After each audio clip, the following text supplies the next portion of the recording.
nobedadea izango da, txirrindularitza munduan, zikloturistak asko egiten dira, baina gure nobedadea izango da, bezperan egin den etapa berdina ingo dutela, 157 kilometroko etapa berdina, leku berdinetatik pasa, eta infrastruktura berdinak disfrutatuko dituzte, bai irterako momentuan, bai paso guztietan,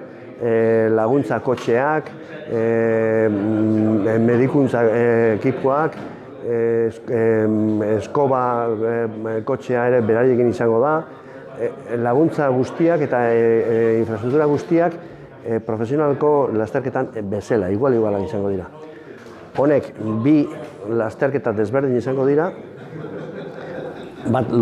luzea, 157 kilometrokoa, Eibarren ereten eta 2 de Mayo kalean Eibarren amaitu, eta gure podium berdinean domina jaso eta bar, eta gero bestia motxa, pixkat forma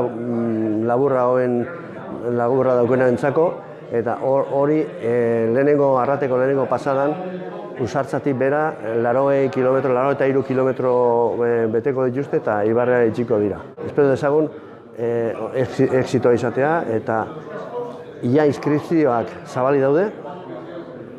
eta gure web horrian sartu daiteke eta han ikusiko dituzte ze prezio dauzkaten. Bueno, esperientzia berri bat, esperientzia zikloturista World Tour bat izango da, eta bueno, lehenengo edizioa aurten izango dugu, baina horrekin jarraitzea pentsatzen dugu. Hemengo txirrindulari zale horiek, zikloturistak esaten direnak, betetzen diran da asetzen diran, eta bueno,